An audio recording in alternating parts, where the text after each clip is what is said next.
Eh bien, bonsoir, bienvenue dans ce cycle de séminaires organisé par l'Institut Joannet, l'Institut pour la démocratie et la justice. Au nom du président et de la directrice de l'Institut, je vous présente les meilleurs vœux à tous pour cette année qui commence. Je remercie tous les participants qui nous suivent à distance et je vous signale tout de suite que vous aurez la possibilité de poser des questions dans le chat qui se trouve en principe sur la droite de votre écran. Questions que vous pouvez poser donc à nos deux intervenants et qui répondront à la fin de leur exposé. Et je remercie bien sûr très chaleureusement nos deux invités, Madame Marquihuel, qui va nous parler de son expérience au sein de la Commission internationale indépendante pour la Syrie, et le professeur Xavier Philippe, qui pour l'instant n'apparaît pas à l'écran, mais je pense que ça ne saurait tarder. Je l'espère. En tout cas, on va attendre que sa caméra fonctionne peut-être. Qu'il sera à nouveau parmi nous. Vous devez m'entendre, mais vous ne me voyez pas, c'est cela? Nous ne te voyons pas, cher Xavier. J'ai peur que même nous ne t'entendions plus désormais. On va attendre un petit instant pour que tu... Paramètres, et normalement, vous allez pouvoir me voir. Voilà, très bien, très bien. Écoutez, je propose peut-être tant que Xavier Philippe est en ligne de lui céder tout de suite la parole avant qu'il y ait une autre déconnexion. Et nous serons ravis de t'écouter, Xavier, sur la thématique de la justice dès la guerre, pendant la guerre, pour une quarantaine de minutes. Merci beaucoup. Merci beaucoup Marina, et bonsoir à toutes et à tous pour cette nouvelle séance de la justice et la guerre. Et cette séance, comme l'a rappelé ma collègue Marie Daeud, est consacrée à la justice dès la guerre, jugée en temps de guerre. Et je voudrais ce soir vous présenter le cadre de ces possibilités de rendre la justice, ou plus exactement de démarrer un processus de justice au moment où le conflit armé se déroule. Alors, pour introduire ce sujet, j'ai trouvé un texte qui a été publié le 15 janvier 1944 par un journaliste qui s'appelait Maurice Renard et qui écrivait la chose suivante à propos des crimes qui étaient commis par l'Allemagne nazie. Je cite 1939, 1940, 1941, 1942, 1943, 1944. La guerre de 30 ans a atteint son paroxysme. Les criminels de guerre assouvissent à nouveau leur folie sanguinaire. À nouveau, le teuton déchaîné assassine, déporte, incendie, ravage, pille. À nouveau, les peuples opprimés réclament justice. À nouveau, les dirigeants alliés proclament à la face du monde que ces crimes ne resteront pas impunis. Soit. Mais en attendant, le teuton continue d'assassiner, de déporter, d'incendier, de ravager, de piller. Et plus tard, on aura le temps d'oublier, car le bonheur est ainsi fait, que le bonheur et la fée effacent en lui toute rancune. C'est pourquoi les Russes, eux, ont déjà commencé de juger les criminels de guerre. Le procès de Kharkov n'est qu'un début, un lever de rideau. Les jugements des autres suivra de près, car la justice n'est exemplaire que si elle est expéditive. Alors, cette citation un peu longue nous met tout de suite, je dirais, dans le débat de ce soir, à savoir, est-il possible de juger des crimes qui ont été commis en temps de guerre et qui sont reliés évidemment à la guerre. Alors, il existe évidemment une tentation qui est de vouloir juger ces crimes le plus vite possible, et c'est tout à fait compréhensible, mais comment le faire? Et juger la justice dès la guerre ou la justice dans la guerre, qu'est-ce que ça signifie exactement? C'est un peu là-dessus que je voudrais vous entraîner ce soir. Alors, la première idée, évidemment, c'est de pouvoir envisager des poursuites, de pouvoir commencer à juger. Est-ce qu'on peut véritablement réaliser des procès durant le conflit armé? Alors, l'extrait que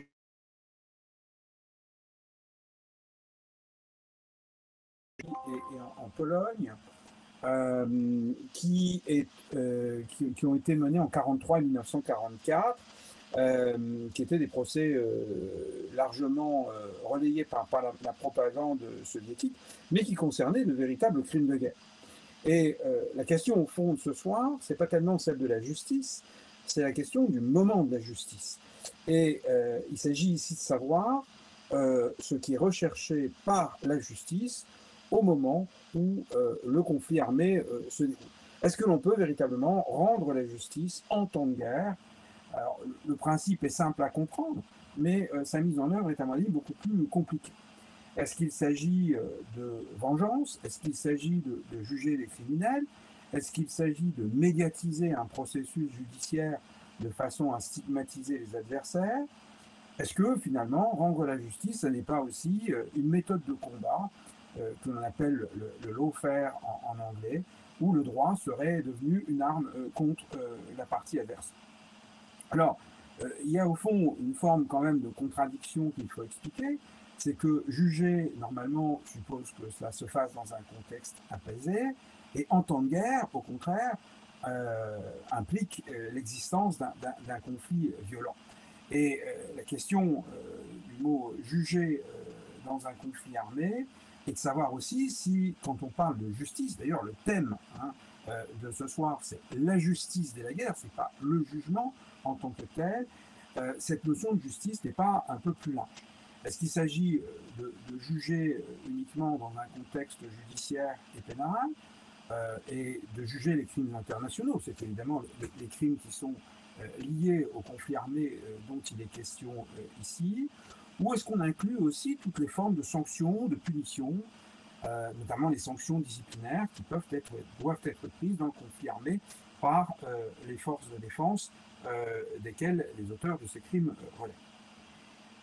Autre question qui est générée par ce thème, c'est savoir quelle fonction on attribue au choix du moment de l'obligation de juger. Est-ce qu'il s'agit de juger dès le début de la guerre et d'assurer une fonction rétributive, une fonction préventive ou une fonction restaurative? Alors vous le voyez, toutes ces questions, ces interrogations démontrent que la justice en temps de guerre pose de nombreux défis, à commencer par celui de l'intérêt de mettre en œuvre cette justice au moment où le conflit se déroule encore, et parfois avec une haute intensité. Et l'examen des hypothèses dans lesquelles il y a eu œuvre de justice en temps de guerre peut donner lieu à un premier constat. C'est tout d'abord celui du caractère limité de ces poursuites au moment où le conflit se déroule encore. Il y a eu l'expérience soviétique de la Seconde Guerre mondiale dont j'ai parlé il y a quelques instants. Il y a eu dans les recherches que j'ai effectuées quelques exemples, notamment en Afrique, qui sont organisés d'ailleurs par des juridictions qui sont des juridictions parfois militaires et non pas toujours civiles. Et la plupart du temps, ces procès qui ont été réalisés au moment où le conflit armé se déroulait étaient surtout des procès à grand spectacle dans lesquels on médiatisait assez largement ces procès. Donc on constate d'une part un nombre assez limité, et lorsque ces procès ont été réalisés, une forme de propagande qui est utilisée par ces procès. Alors, la question a quand même rebondi ces dernières années, notamment après l'expérience des tribunaux pénaux internationaux ad hoc, où on s'est rendu compte quand même au cours des expériences qui ont eu lieu, qu'il existait quand même des hypothèses dans lesquelles, au fond, la justice réclamait qu'on agisse dès le début du conflit pour récolter un certain nombre d'informations, de preuves, pour documenter en quelque sorte de futures poursuites et de futurs procès. Alors c'est un petit peu différent parce que ça correspond à l'idée selon laquelle le temps de la justice n'est pas nécessairement équivalent au temps du procès. Le procès peut intervenir plus tard, mais l'existence ou la récolte des preuves et des enquêtes qui peuvent être menées sur le terrain, elle est indispensable au risque par la suite de ne plus pouvoir mener de procès pénal. Mais il y a évidemment dans cette logique de la justice en temps de guerre plusieurs éléments qu'il faut prendre en considération. Et je commencerai par quelques rappels pour cadrer un petit peu le sujet de ce soir. Tout d'abord, les crimes dont on parle, ou la justice dont on parle, c'est celle des crimes internationaux, celle, pour faire simple, qui est résumée dans les incriminations qu'on trouve dans le statut de Rome, de la Cour pénale internationale, donc les crimes de guerre, le crime contre l'humanité, le crime de génocide, le crime d'agression aussi, bien qu'il soit encore naissant, en tout cas dans le statut de Rome. On exclut en quelque sorte les crimes de droit commun du débat de ce soir. Alors, il est vrai que dans certains cas, la frontière entre les crimes internationaux qui ont été commis durant le conflit et les crimes de droit commun n'est pas toujours évidente, parce que certains crimes apparaissent de prime abord complètement déconnectés et sans lien direct avec le conflit armé, mais en réalité, quand on pousse plus loin la réflexion, on se rend compte que ces crimes ne sont pas autant déconnectés que cela du conflit, ou en tout cas du moment dans lequel il se déroule. Deuxième remarque, plutôt technique, c'est que la question de la justice dans la guerre, dès le début de la guerre, peut se poser sous différents angles. Et si l'on se positionne du seul point de vue du droit international, je ne parle même pas ici du droit interne, on peut constater qu'il existe deux angles différents, celui du droit international humanitaire, du DIH, et celui du droit international pénal. Or, le droit international humanitaire est un droit qui cherche avant tout le respect de ces règles par les parties au conflit, et donc à ce que les parties au conflit respectent leurs engagements internationaux, alors que le droit international pénal, lui, cherche avant tout à lutter contre l'impunité de personnes, d'individus, qui seraient responsables ou jugés responsables de crimes internationaux. Et le fait que l'on parle de la justice sous ces deux angles différents amène parfois à une forme de contradiction que je vais examiner un peu plus loin. Alors, le temps du procès est souvent un temps long, alors que le temps de la guerre impose de faire respecter les règles du droit international humanitaire le plus vite possible, et surtout de faire cesser les violations le plus vite possible. Et donc, la notion de justice envisagée du point de vue du droit international humanitaire ou envisagée du point de vue du droit international pénal est, à mon avis, quelque chose qu'il faut prendre en considération et pour laquelle les prétentions ne sont pas tout à fait les mêmes. Il faut également souligner un dernier point liminaire avant d'examiner, je dirais, le contenu même de ce que je vais essayer de vous présenter, c'est la question des victimes.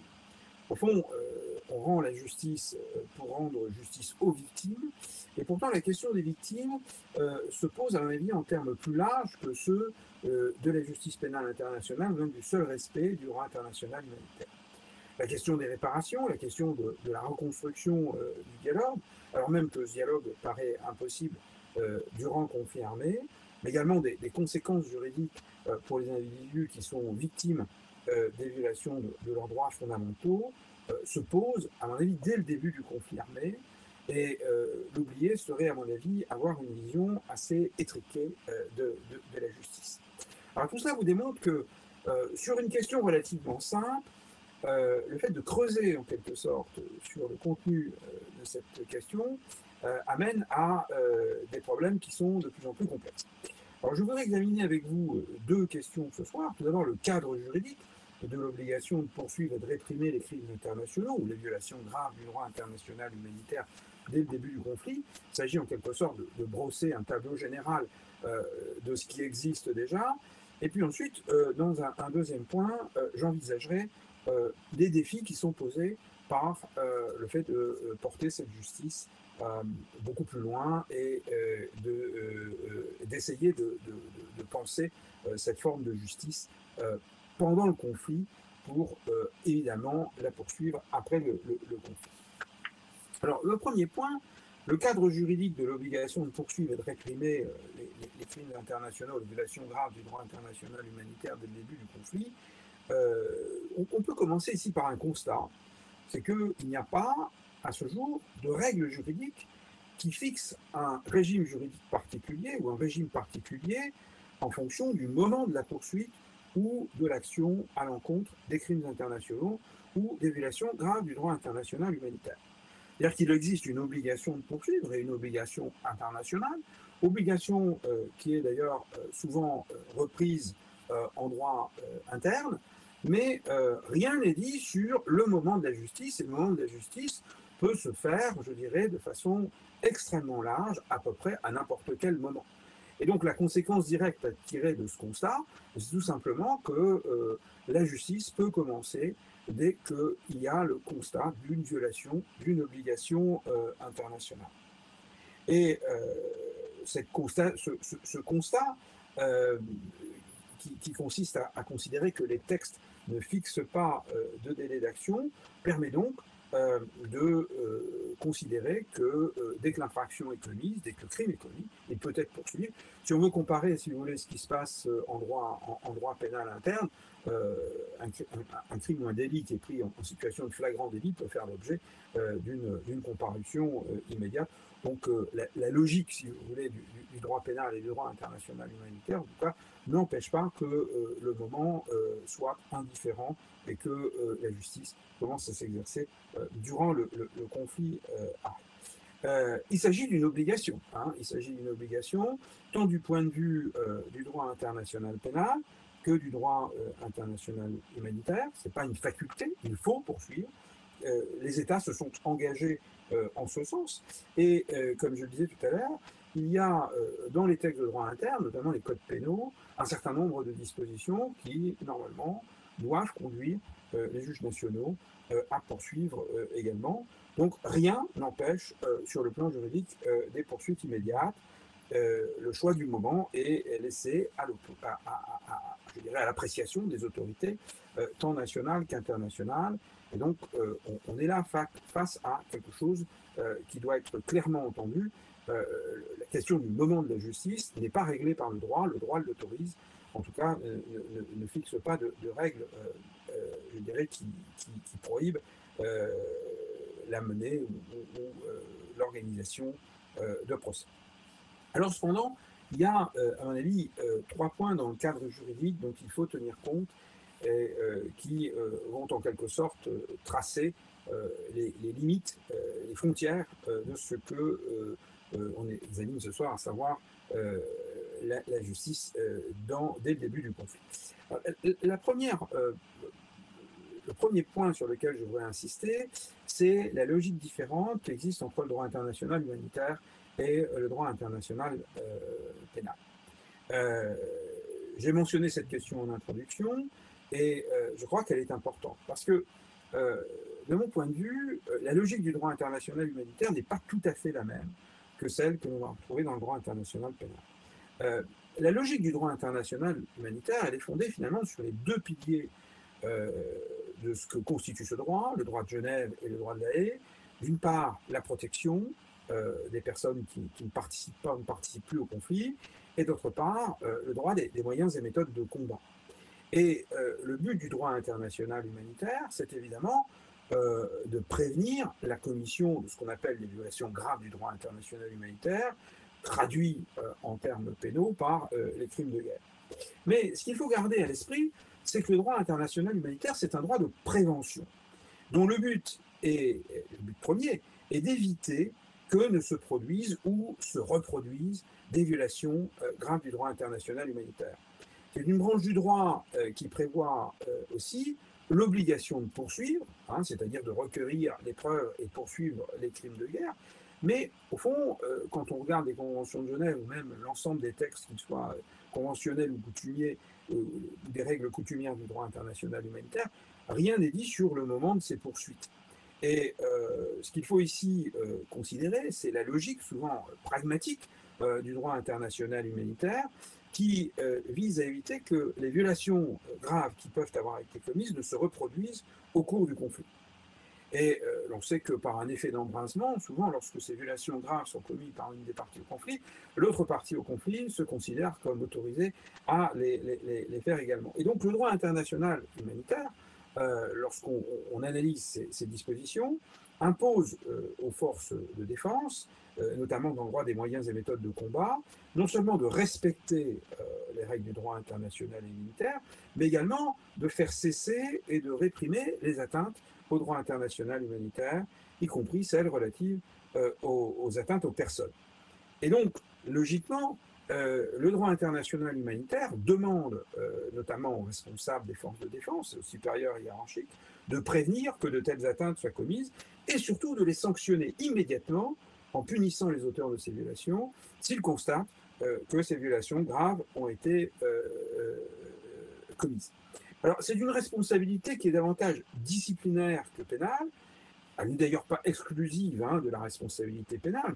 Si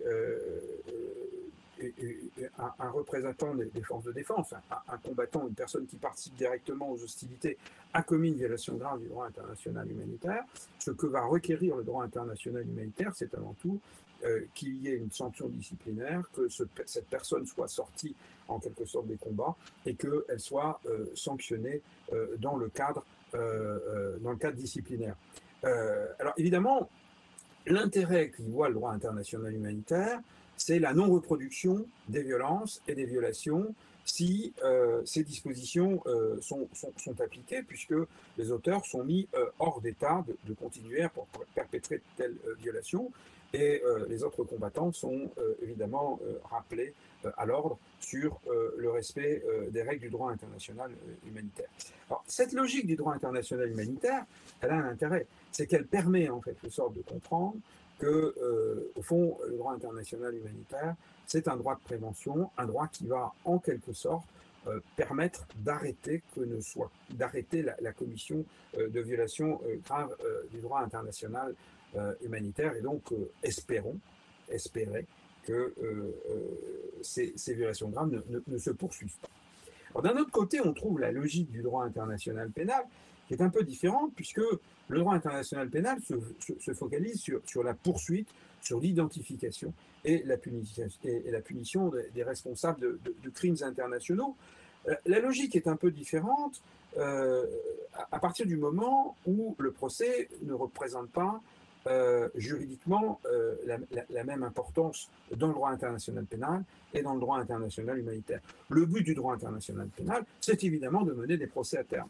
Mais le moment du procès en lui-même est quelque chose qui peut être réalisé à frais ou à la fin du conflit, ou en tout cas qui ne nécessite pas une réponse immédiate. C'est d'ailleurs beaucoup plus compliqué, puisqu'il y a un certain nombre d'exigences qu'on verra après, et qui expliquent que mener un procès ou réaliser un procès, des poursuites tout d'abord, puis réaliser un procès, ça prend évidemment plus de temps que le fait de prendre une sanction disciplinaire.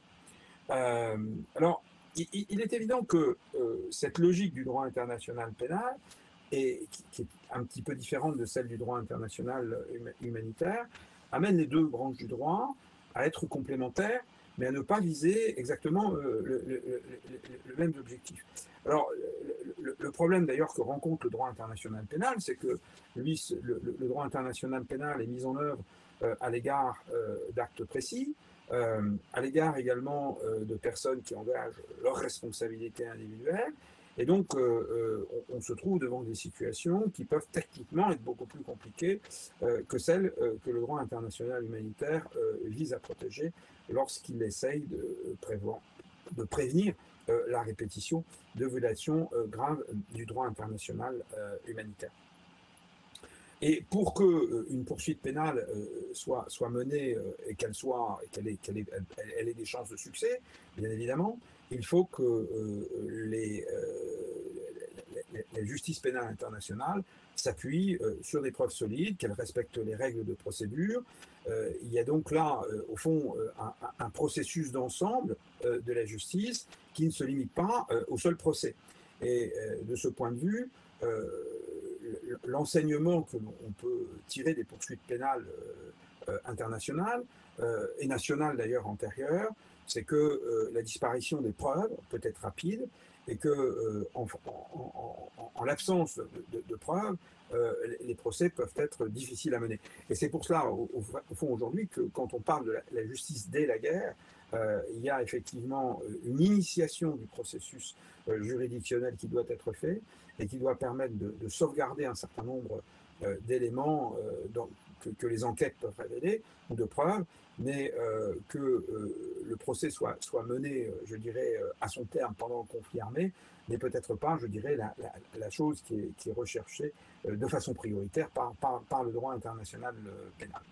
Et donc, pour conclure sur ce premier point, on voit que les logiques des deux branches du droit international pénal et international humanitaire ne sont pas nécessairement les mêmes.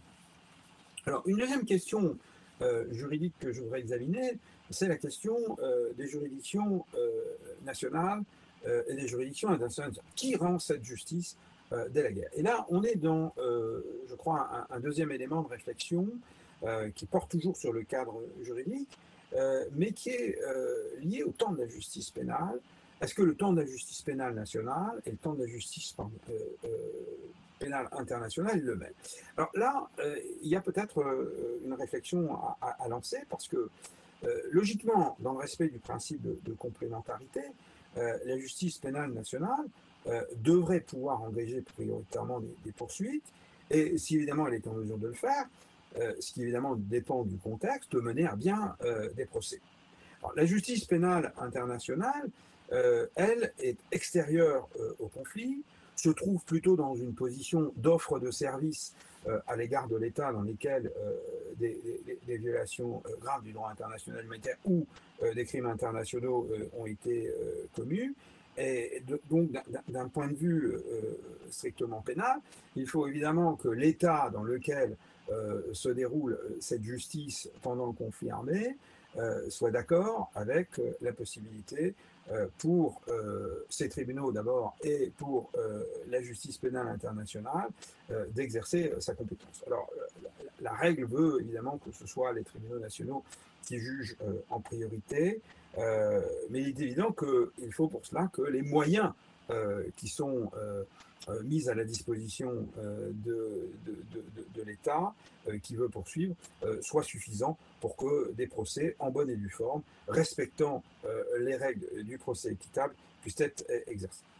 Le deuxième élément qui explique au fond ce débat entre juridiction nationale, juridiction pénale nationale et juridiction pénale internationale, c'est la complexité de la criminalité internationale, quel que soit d'ailleurs le crime considéré. Parce que la question ici, c'est de savoir si les moyens, comme je le disais il y a un instant, sont suffisants pour mener à terme des procès pendant le conflit armé. Dans de nombreux conflits armés, le pouvoir juridictionnel est dans un état de déliquescence où on n'est pas nécessairement en état de fonctionner. Alors, s'il peut fonctionner, la question subséquente, c'est quand même de savoir s'il dispose des ressources nécessaires pour mener des procès en bonne et due forme. Et donc, là, la question de la coopération internationale entre la justice nationale et la justice pénale internationale ou les organisations internationales se pose bien évidemment. Mais il est évident que si les juridictions pénales nationales souhaitent développer un certain nombre de procès durant le conflit armé, eh bien, elles doivent pouvoir être en mesure de le faire. Et cela implique évidemment un respect des règles du droit pénal, de la procédure pénale, sans quoi évidemment il est difficile de parler de justice. Alors, dernier problème que je voudrais souligner ici concernant les crimes internationaux et leur poursuite par les juridictions nationales et internationales, c'est celui de la différence entre la formulation des incriminations dans le droit national et dans le droit international. Aujourd'hui, il y a quand même une tendance au rapprochement des définitions en droit international pénal et en droit pénal national en ce qui concerne les crimes internationaux. Mais lorsqu'on regarde dans le détail des codes pénaux nationaux, on s'aperçoit que ça n'est pas toujours le cas et que nombre de codes pénaux nationaux, même s'ils acceptent, je dirais, les définitions qui sont celles que l'on retrouve dans le statut de la Cour pénale internationale aujourd'hui, eh bien, rajoutent un certain nombre d'infractions qui qualifient de crimes de guerre et qui n'en seront pas, je dirais, internationalement. Donc, il peut exister une ligne commune de définition, mais également des différences dont il faut tenir compte. Alors, en conclusion sur ce deuxième point, le moment des poursuites semble se situer dans une perspective différente pour les juridictions nationales et pour les juridictions internationales. Je pense que la position des juridictions nationales est différente, ne serait-ce que parce qu'elles sont territorialement implantées sur le territoire où la justice doit être rendue, et que si elles sont encore actives durant le conflit, elles peuvent conduire des enquêtes, recueillir des preuves, mener des procès. Donc, elles sont dans une situation plus favorable, en tout cas, pour mener un certain nombre d'actions de justice durant le conflit que ne l'est la justice pénale internationale. On sait également aujourd'hui que la justice pénale internationale peut prêter son concours pour un certain nombre d'actions qui peuvent aider la justice pénale nationale, quitte à ce qu'elle reprenne ultérieurement un certain nombre d'initiatives après, à la fin du conflit. Alors, troisième et dernier point que je voudrais examiner avec vous dans ce cadre juridique, c'est la question de l'identification des crimes ou des violations graves et de leur qualification pour pouvoir les poursuivre durant le conflit. La question de la justice, notamment de la justice pénale, ne peut pas s'envisager sans la qualifier pénalement ou sans qualifier pénalement les actes répréhensibles qui peuvent être qualifiés de crimes internationaux. Or, si les violations graves du droit international humanitaire ou les crimes internationaux sont relativement bien définis, rendre la justice, qualifier juridiquement les comportements peut s'avérer quelque chose de beaucoup plus délicat que de lire des définitions. Et il y a un certain nombre de situations dans lesquelles, au fond, il ne s'agit pas d'une application mécanique des définitions des crimes tels qu'elles résultent des codes pénaux nationaux ou des statuts des juridictions pénales internationales. Il y a en quelque sorte un certain nombre d'obstacles dont il faut tenir compte et qui expliquent qu'au fond, rendre la justice dès le début du conflit, ça n'est pas quelque chose nécessairement d'essai. Alors, je ne vais pas évidemment recenser la totalité des points d'identification des crimes qui me semblent poser problème, mais je voudrais ici faire quatre remarques sur ce qui me semble être, en tout cas, un sujet de réflexion sur l'identification des crimes ou des violations graves. Alors, en droit international humanitaire, première remarque, s'il existe des règles de comportement et donc des prohibitions, je pense ici par exemple à la distinction entre le civil et le militaire, il existe également des exceptions. Et il est parfois bien difficile de savoir, dans un conflit donné, si on est face à un objectif civil ou à un objectif militaire. Alors, il y a des objectifs civils qui sont évidents, mais le droit international humanitaire considère parfois que même un objectif civil qui est utilisé ou qui peut avoir une finalité militaire peut devenir finalement un objectif militaire. Alors, on pense évidemment ici à la situation que tout le monde connaît en Ukraine, où au fond un certain nombre d'infrastructures essentielles qui délivrent des services à la population civile sont aussi utilisés par les militaires. Alors, s'agit-il d'un objectif civil? S'agit-il d'un objectif militaire?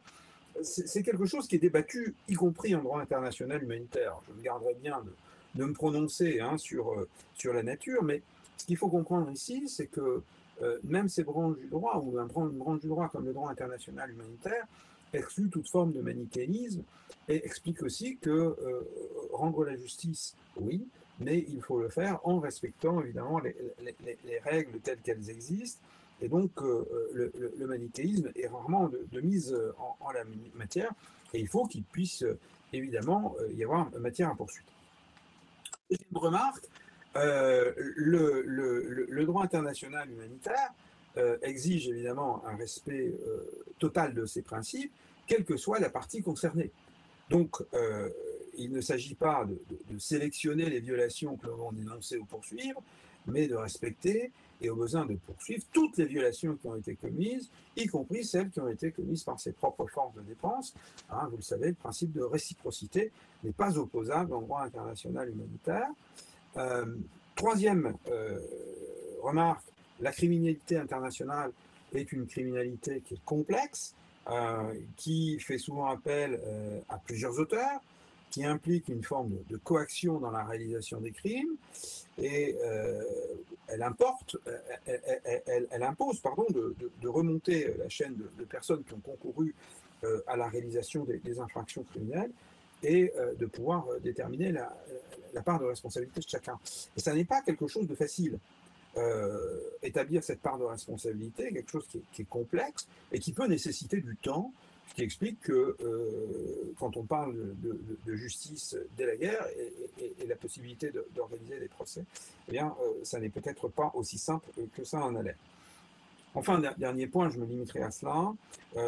Les crimes commis doivent être logiquement commis en lien avec le conflit armé. Certains d'entre eux, je le disais en introduction, sont réalisés sans véritable lien direct avec le conflit, où on ne voit pas quel lien il peut y avoir avec un objectif militaire plus ou moins précis. Et au fond, c'est souvent le rapport d'autorité qui explique que ces crimes aient pu être commis souvent en réunion, sans logique apparente et sans avantage militaire aucun. Et évidemment, cela peut susciter un problème de qualification. Est-ce qu'on est véritablement encore dans le crime international? Est-ce qu'on est encore dans du crime de guerre, dans du crime contre l'humanité? Il y a une situation de complexité qu'il ne faut pas ignorer, même si souvent il y a un concours d'infraction, c'est-à-dire que les crimes qui sont commis peuvent être qualifiés sous différentes rubriques et ça permet nécessairement de les poursuivre en tant que crimes internationaux. Alors j'en viens maintenant à une partie plus prospective, à la deuxième partie de mon exposé qui est plus courte, je rassure l'organisatrice, qui est représentée par les défis de la justice dans la guerre, c'est-à-dire de la justice qui est initiée dès le début de la guerre. Et ici, il s'agit de regarder avec lucidité quels sont les défis, quelles sont les forces et les faiblesses que présente cette volonté de rendre la justice dans la période du conflit armé. Alors, ces défis vont être variables suivant les contextes, mais je crois qu'ils imposent de réfléchir avant d'agir, de façon à ne pas transformer une volonté de justice en instrument de propagande et finalement de dénaturer la finalité de ce que serait la justice dans le conflit armé ou dès le début de la guerre. Et là, je vais me limiter à deux types de réflexions.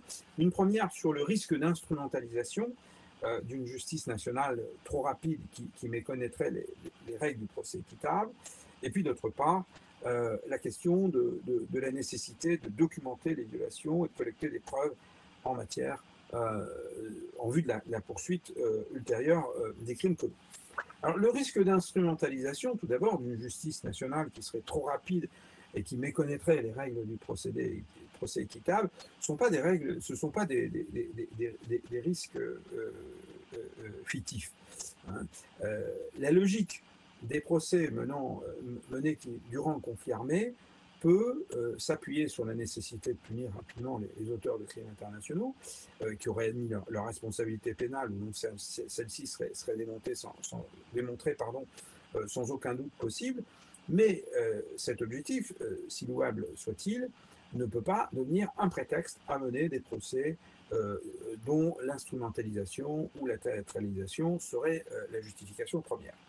Or, dans les exemples que j'ai cités et que j'ai essayé de relever, eh bien, on reprenne les procès qui ont été menés en Union soviétique durant la Deuxième Guerre mondiale, il y a encore des images de ces procès. Ceux qui sont menés aujourd'hui en Ukraine ou en Fédération de Russie, eh bien, on assiste quand même à un phénomène de justice à sens unique, c'est-à-dire qu'on ne juge que les violations qui ont été commises par l'adversaire et on les médiatise de façon à faire comprendre que la justice ne fonctionne que dans un seul sens. Alors, ça comporte évidemment une forme de danger, quand bien même les violations qui sont commises sont réelles, hein, et qu'elles méritent d'être poursuivies. Ça n'est pas la question. Ce qu'il faut ici, ce à quoi il faut prendre garde, c'est de ne pas transformer cette justice pendant la guerre en une forme de présentation à sens unique de la commission des actes criminels. Et alors, évidemment, ça donne lieu à un débat que vous connaissez certainement, qui est le risque de transformation de la justice en une forme de lawfare, hein, de guerre par le droit, c'est-à-dire d'instrumentalisation du droit, de responsabilité au profit de la partie qui l'emploie et qui communique abondamment sur ce point en utilisant la justice comme élément de sa bonne foi, mais également de sa volonté de démontrer que elle est la partie qui a raison dans le conflit. Alors, ce qu'il faut garder à l'esprit, c'est que les règles de droit international humanitaire et les règles de droit international pénal n'ont pas été conçues pour servir une forme de guerre médiatique ou psychologique, mais qu'elles peuvent aisément les servir et ignorer cet aspect serait à mon avis une erreur si on se place du point de vue de la finalité de ces règles.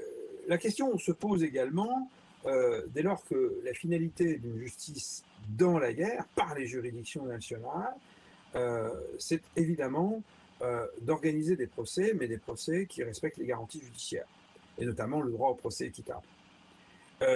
Les autorités judiciaires, il faut le rappeler, qui se livreraient à une poursuite de crimes de guerre en ne respectant pas ces règles du procès équitable, se livreraient elles-mêmes à la commission d'un crime de guerre. Et au fond, ce qui est important ici à comprendre, c'est que les principes de la procédure pénale, les grands principes de la procédure pénale, comme le principe de l'égalité des délits et des peines, doivent être respectés. Il ne s'agit pas de transformer les tribunaux en une tribune, et encore moins de transformer la justice en quelque chose de partisan. Enfin, dernière remarque sur ce risque d'instrumentalisation, et j'en ai parlé brièvement en introduction, c'est la question le problème des victimes. On se focalise énormément sur la justice dès la guerre, dès le début de la guerre, sur l'aspect pénal ou sur l'aspect du droit international humanitaire, mais les autres aspects de la, victime, de la justice, notamment la question mémorielle, la question sociale, la question des réparations, sont souvent, je dirais, écartées. Elles sont certainement moins spectaculaires, moins médiatiques, mais si véritablement on veut parler de justice dès le début de la guerre, eh bien, ces éléments doivent être pris en considération. Le deuxième défi, et j'en terminerai par là, c'est de documenter les violations et de collecter les preuves en vue de la poursuite ultérieure des crimes commis. Et je pense que c'est l'élément central qui va ensuite être développé à partir d'un cas concret. Mais au fond, si on parle de justice dès le début de la guerre, c'est là que se situe, à mon avis, l'avancée la plus visible et probablement la plus spectaculaire de la justice durant les conflits armés.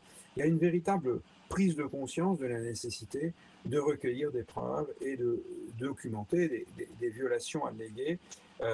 Et au fond, faire cela, c'est évidemment s'assurer que potentiellement, ensuite, des poursuites pourront avoir lieu dans des conditions satisfaisantes.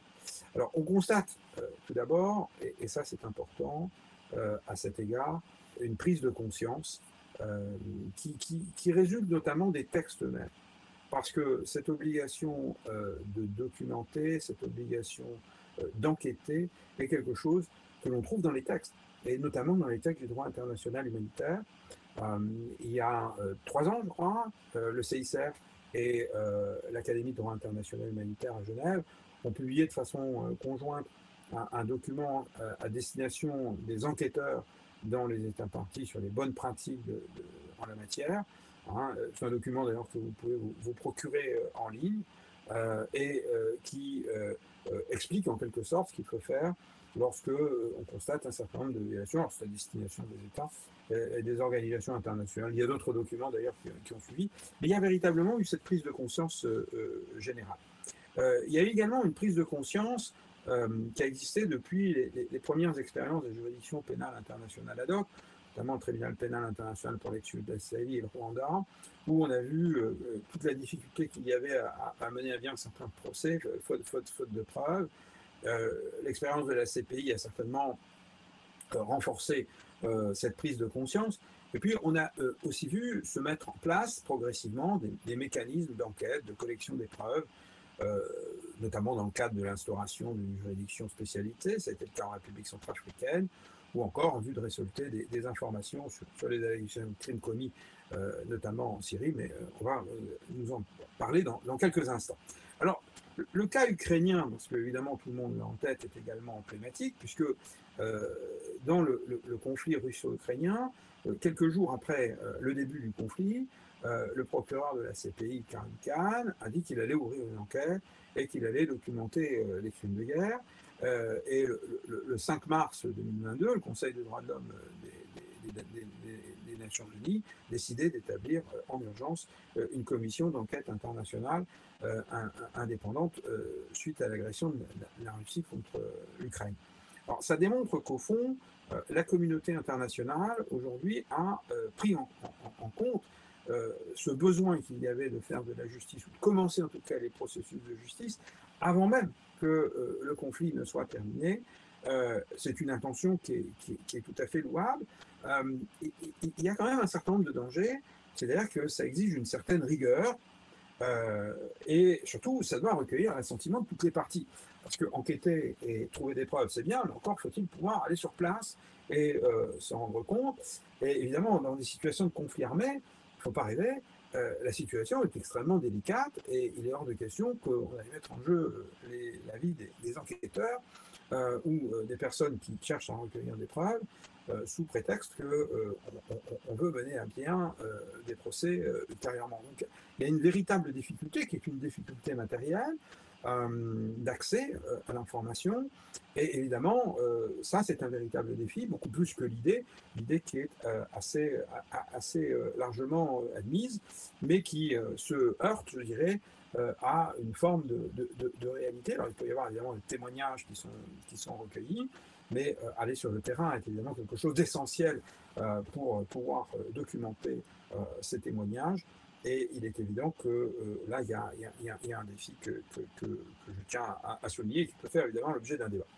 Il y a également une question qui se pose sur la forme de l'organe, qui est chargé de récolter ces éléments de preuve, dans la mesure où la question du mandat qui est confié à cet organe, est-ce que c'est un organe indépendant, une commission d'établissement des faits, ou est-ce que c'est un organe qui est rattaché à une juridiction? Ça fait également débat. Une commission d'établissement des faits qui recueille des preuves, est-ce que juridiquement et judiciairement, ces preuves pourront être utilisées? Là, c'est un débat évidemment technique.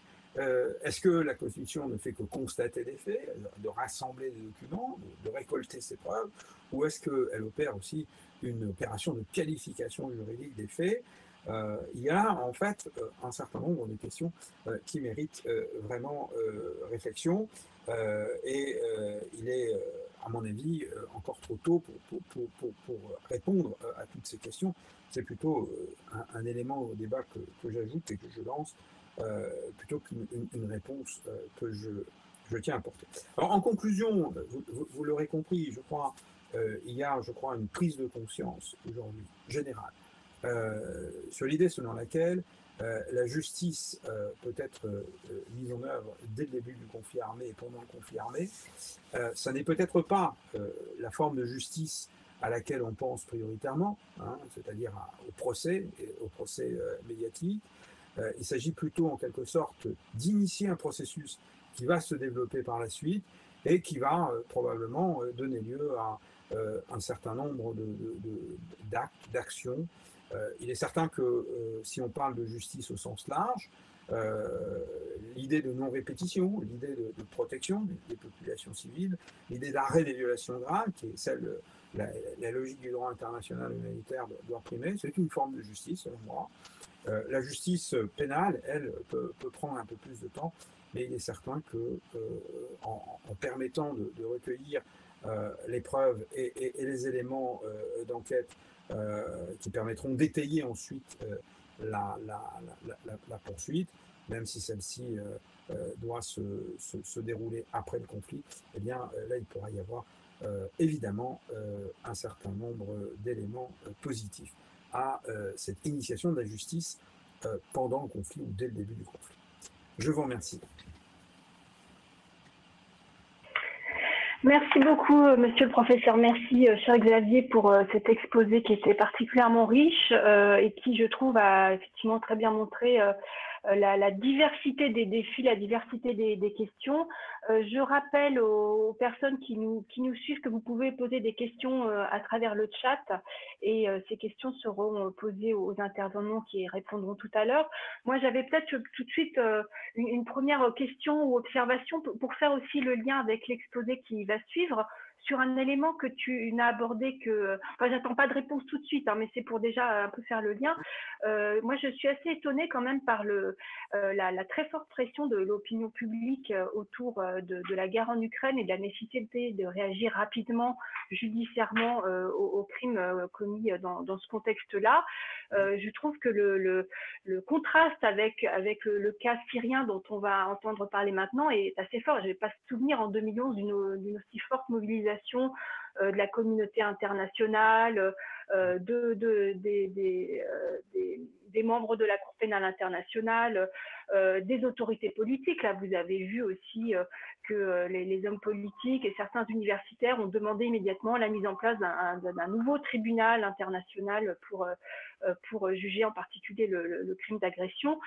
Voilà, donc je trouve ça assez frappant, mais peut-être que j'ai une idée déformée, mais j'ai l'impression qu'il y a vraiment un décalage très fort sur deux contextes différents, deux réactions différentes, ou alors il y a un sentiment peut-être d'essoufflement, puisque le conflit syrien évidemment dure malheureusement.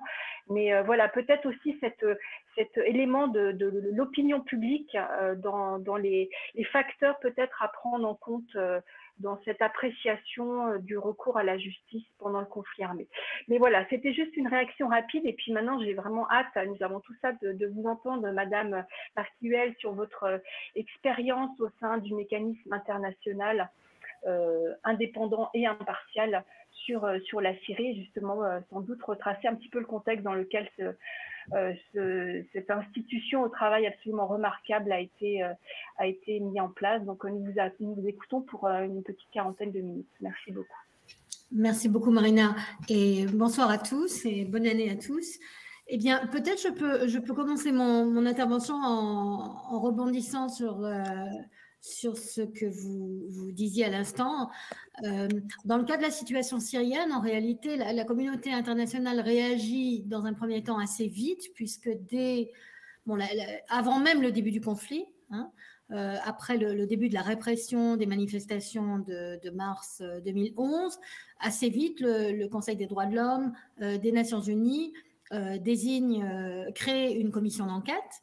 Donc, commission d'enquête indépendante sur la Syrie, qu'on appelle souvent en France la commission Pinheiro du nom de son président, et qui est chargée, elle, comme l'évoquait Xavier, c'est une commission d'établissement de faits qui est chargée de faire des rapports publics sur l'existence de violations graves des droits de l'homme, voire, lorsque c'est le cas, d'identifier éventuellement des conduites qui pourraient être qualifiées de crimes fondamentaux.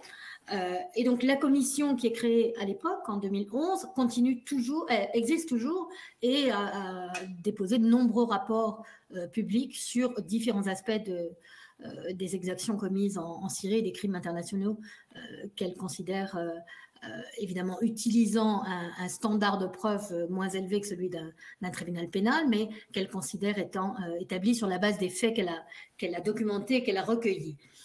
La communauté internationale, à l'époque, en 2011, je pense, a, pour une grande partie, l'espoir que la situation syrienne pourra être renvoyée devant la Cour pénale internationale. La Syrie a signé, mais n'a pas ratifié le statut de Rome. Et à l'époque, je ne pense pas qu'on ait d'indication que sans un renvoi du Conseil de sécurité, les faits pourraient être de la compétence de la Cour. Ce n'est pas complètement impossible, puisqu'il y a évidemment, dans le cas de la situation syrienne, de nombreux individus venant d'autres pays dont certains sont des pays membres partis au statut de Rome, qui se rendent en Syrie et qui commettent des conduites qui pourraient être qualifiées de crimes fondamentaux, mais pour une grande partie des crimes en question, évidemment, ce à quoi on pense, c'est un renvoi de la situation syrienne par le Conseil de sécurité. Et la première véritable tentative d'effectuer un tel renvoi se passe en 2014, mais elle est bloquée net par l'utilisation par la Russie et la Chine de leur droit de veto en tant que membre permanent du Conseil de sécurité. Donc c'est le contexte en fait dans lequel le mécanisme que je dirige, qui est je le rappelle, donc le mécanisme international impartial et indépendant, et qui est chargé en fait de faciliter les enquêtes sur, je vais prendre un raccourci, sur les crimes fondamentaux, crimes contre l'humanité, crimes de guerre, génocide, pouvant avoir été commis en République arabe syrienne depuis mars 2011, et d'aider à juger les personnes qui en sont responsables. C'est en fait l'Assemblée générale qui nous crée, a en fait décidé de réagir suite à ce veto, empêchant le renvoi de la situation syrienne devant la Cour pénale internationale, en créant une entité dont le mandat, cette fois-ci, ne va plus être de faire des rapports publics pour alerter les opinions publiques et les États, mais de faire ce travail ce travail préparatoire à la justice. Xavier évoquait tout à l'heure le fait que le temps de la justice, c'est pas seulement le temps du procès. Les choses commencent, les enquêtes commencent bien avant. Et effectivement, c'est un mécanisme qui est créé pour recueillir de la documentation, parce que de la documentation des crimes, elle a commencé très très vite. Je l'ai dit avec la commission d'enquête, mais avec bien d'autres entités également. Dès le début d'utilisation d'armes chimiques en Syrie, nous avons l'entité au sein de l'OIAC, l'Organisation de prohibition des armes chimiques, qui a commencé à documenter l'utilisation d'armes chimiques. On a ensuite un organisme conjoint entre l'OIAC et l'ONU qui a été chargé d'identifier, d'attribuer ces instances à différentes entités. Et puis on a évidemment la société civile extrêmement active dans le cas de la Syrie, qui a très vite commencé à documenter en recueillant des récits de témoins, en collectant des vidéos, puisqu'on est évidemment avec la situation syrienne dans une ère où l'utilisation des téléphones portables a permis de documenter en réalité les personnes, les citoyens en Syrie ont pris des photos, pris des vidéos, les ont mises en ligne par les réseaux sociaux. Donc on a une documentation extrêmement volumineuse qui se fait à ce moment-là. Et on a également des groupes classifiés groupes terroristes tels que Daesh ou Al-Nusra qui font beaucoup de propagande et qui eux-mêmes postent un certain nombre de documentation de leurs exactions sur les réseaux sociaux.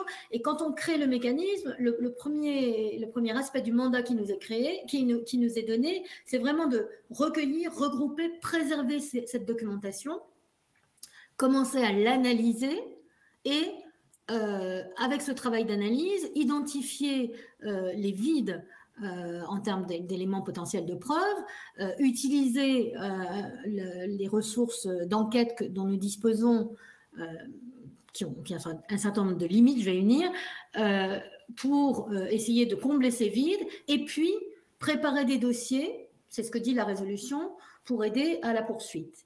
Alors, peut-être c'est utile que je vous dise à ce moment de quels acteurs de justice nous disposons.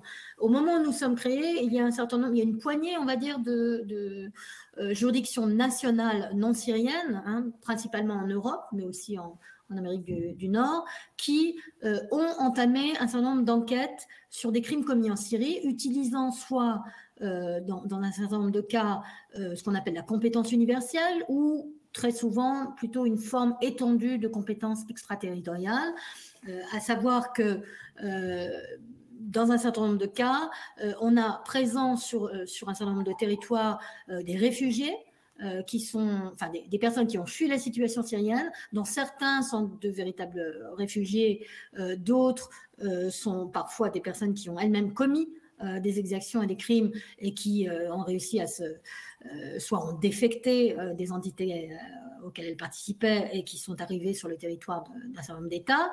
Et on commence à avoir un certain nombre de ce qu'on appelle les unités crimes de guerre, notamment en Europe, qui décident d'utiliser cette information qui leur arrive par les services d'immigration ou par des personnes victimes qui identifient dans le flot des réfugiés des personnes qu'elles considèrent être les auteurs des crimes qu'elles ont subis. On a un certain nombre d'ONG qui sont actives non seulement dans la documentation, mais qui commencent elles aussi à monter des dossiers et à les remettre au procureur. Et donc, quand nous sommes créés en 2016, en décembre 2016, on a déjà ce noyau assez important d'enquête qui a démarré dans un certain nombre de pays. Nous, lorsque nous devenons au mécanisme Syrie, nous devenons opérationnels, si je puis dire, c'est-à-dire en mai 2018, nous avons créé l'infrastructure, recruté des collègues et commencé à collecter. Nous sommes saisis de 13 requêtes venant de 5 juridictions à l'époque. Pour vous donner un ordre d'idée, aujourd'hui, on a été saisis de 240 requêtes en assistance venant de 15 juridictions. Et elles sont relatives à 193 enquêtes distinctes dans ces pays. Donc, au début, on voit que les enquêtes portent principalement au démarrage, ou en tout cas les dossiers qui aboutissent portent principalement sur des nationaux de ces pays qui avaient rejoint des groupes terroristes ou des groupes armés en Syrie et qui reviennent dans le pays et qui sont poursuivis pour un certain nombre de crimes commis en Syrie.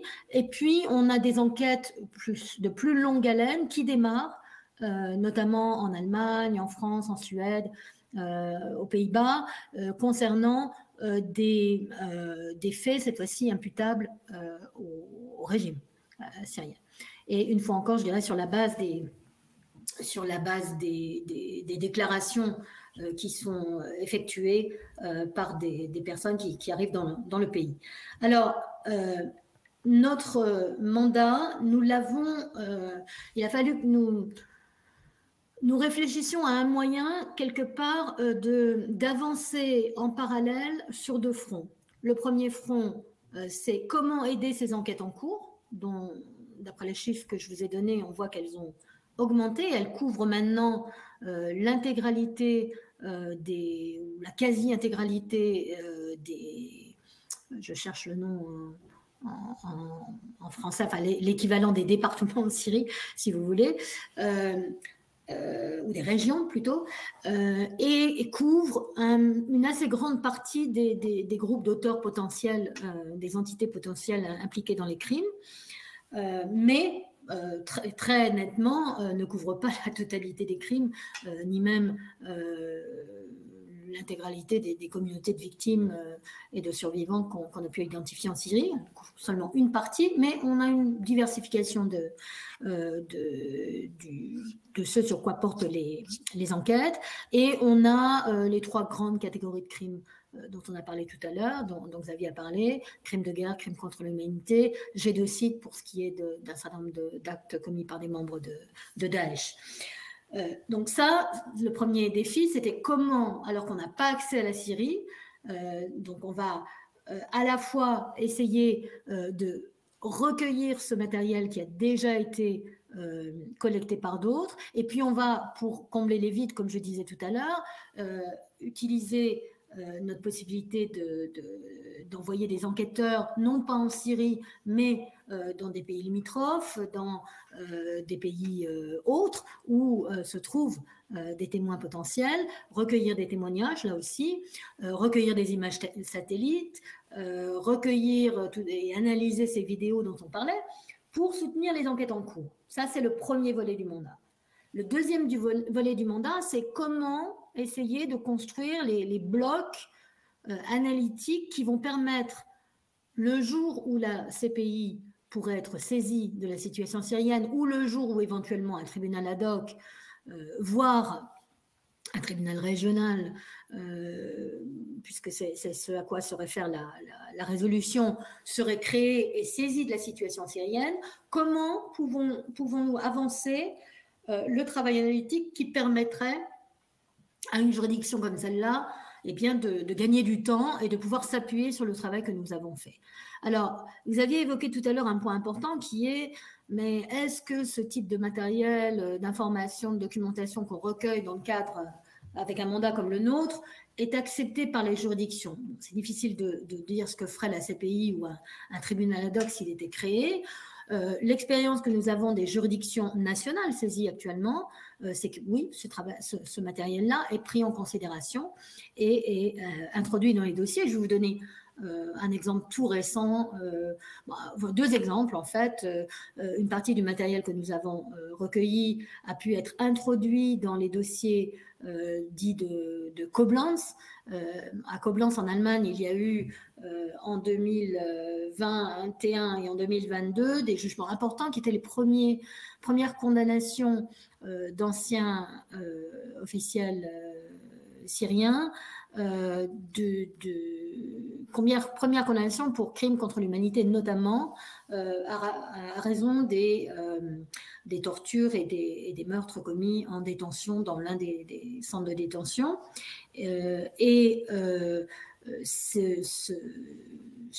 Ce jugement se base évidemment sur des témoignages de témoins, de victimes également, mais aussi sur du matériel, de la documentation exfiltrée de Syrie et du matériel, y compris du matériel que le mécanisme que je dirige a fourni. Je vais vous donner un autre exemple. Nous avons, dans le cadre de ce que nous appelons notre enquête structurelle, qui est à l'échelle de la Syrie et des crimes commis en Syrie, mais qui évidemment se spécialise au fur et à mesure dans des lignes d'enquête spécifiques. Nous avons actuellement trois lignes d'enquête ouvertes. L'une qui regarde les crimes commis en détention et autour de la détention. L'une qui regarde les attaques illégales, et notamment l'utilisation d'armes chimiques, mais également l'utilisation d'armes conventionnelles, notamment contre les hôpitaux. Et puis une troisième ligne d'enquête qui vise les crimes associés au groupe terroriste Daesh. Bon. Dans le cadre de cette enquête-là, l'un des premiers travaux analytiques que nous avons réalisés, c'était de recueillir les éléments de preuve et de développer de l'analyse, y compris factuelle et juridique, pour démontrer l'existence d'une attaque systématique par les membres du groupe contre des populations civiles et de rechercher la base discriminatoire sur laquelle cette attaque était commise. Ce travail-là, ce qu'on appelle nous un module analytique, qui consiste donc dans des éléments de preuve sous-jacents, mais également du travail d'analyse que nous avons fait et la rédaction d'un mémoire à cet égard, nous l'avons transmis à 9 juridictions jusqu'à présent. Dans l'une des juridictions en question, ce travail-là a été utilisé dans le cadre d'un dossier, donc éléments de preuve fournis comme éléments de preuve dans le cadre du dossier. L'un de nos juristes dont nous avons obtenu la levée de l'immunité a été témoigné dans le cadre du procès. Des questions ont pu lui être posées par les parties au procès, etc. Et ça a donné lieu à un jugement de condamnation qui n'était pas dans ce cas-là pour crime contre l'humanité, mais qui était pour d'autres infractions concernant le traitement des femmes et des enfants par le groupe comment dirais-je, la personne poursuivie dans ce cadre-là. Donc vous voyez, je peux pas prétendre que dans les 2,7 millions fichiers de données que nous avons, chacun des éléments va devenir élément de preuve dans un dossier. C'est pas le cas et c'est pas le but non plus. Mais ce recueil d'informations et de données est utilisé dans un grand nombre de cas comme élément de preuve dans des dossiers spécifiques. Parfois, lorsqu'ils ne sont pas introduits comme élément de preuve, ils servent comment dit-on en français, en anglais on dit de lead, hein, servent d'éléments d'information ou de renseignements qui vont permettre de découvrir des éléments de preuve particuliers. Et évidemment, le travail analytique que nous faisons, il sert à soutenir les besoins des juridictions.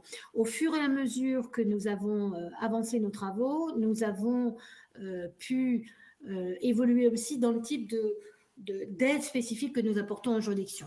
Au démarrage, c'était vraiment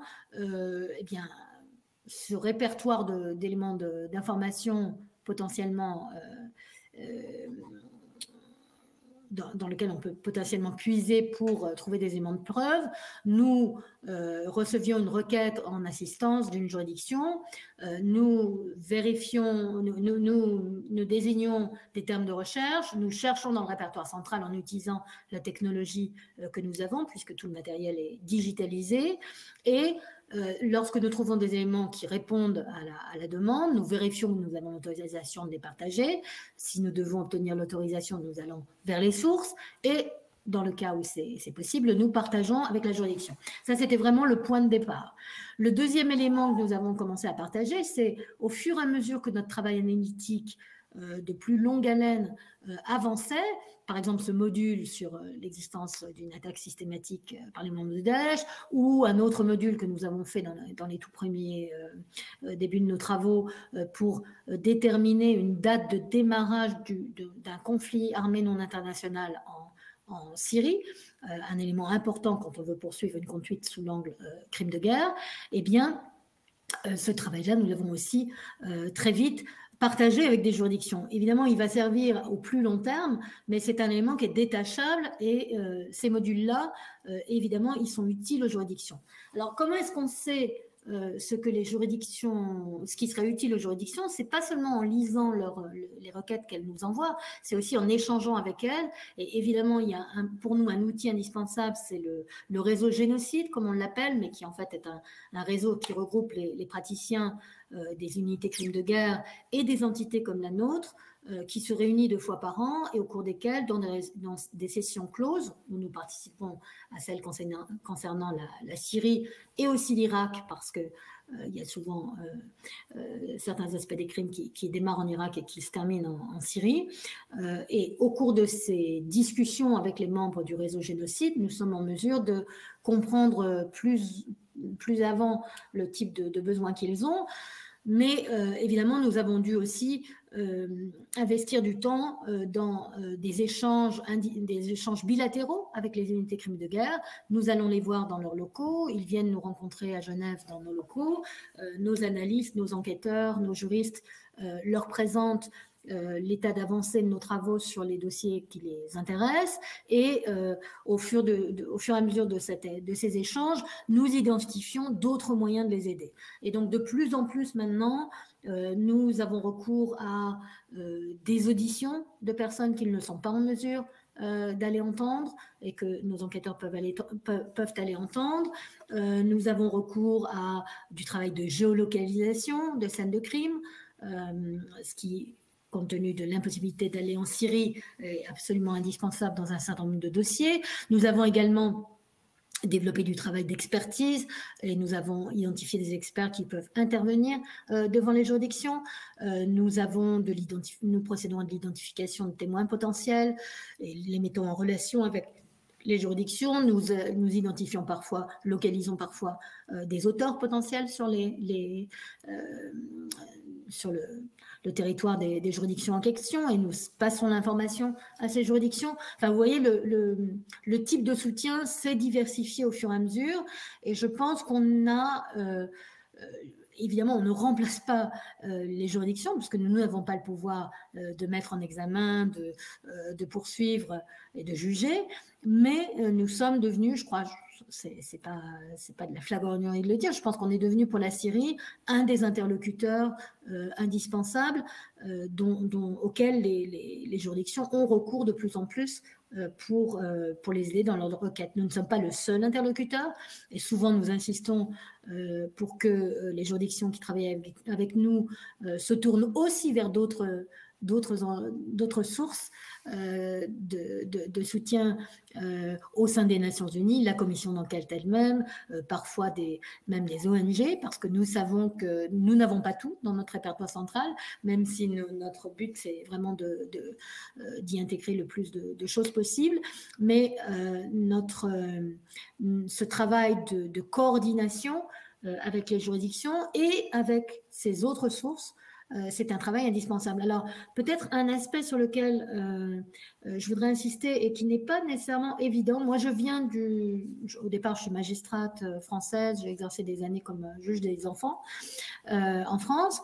mais je travaille au sein des Nations Unies depuis 1998 et dans plusieurs de mes travaux, de mes métiers précédents, j'ai été amenée à travailler dans des juridictions internationales comme le tribunal pour l'ex-Yougoslavie, la chambre d'appel du tribunal pour le Rwanda, le Cambodge aussi, le tribunal pour les Khmers rouges, mais aussi au Kosovo, dans les juridictions du Kosovo, dans la composante internationale des juridictions du Kosovo.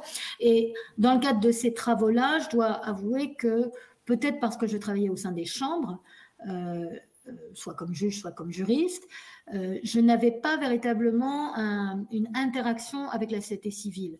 Dans le cas de la situation syrienne, c'est très différent. D'une part parce que le mécanisme est vraiment mandaté comme premier respect de son mandat pour collecter cette information qui vient de différentes sources, dont la société civile. Donc, évidemment, il a fallu trouver des modalités d'engagement avec celle-ci, et elle est très, très active dans le cas de la Syrie. Il a fallu déterminer des modalités d'engagement qui allaient être respectueuses et reconnaissante du rôle que la société civile syrienne a joué. Très souvent, les entités internationales ont un peu tendance à considérer que on va leur apporter les éléments et elles n'ont pas, elles, en retour, beaucoup d'efforts à faire vers cette société civile. Et moi, je veux dire qu'au mécanisme, j'ai vraiment tenu à ce que nous essayions d'établir une relation dans les deux sens, avec des limites, évidemment.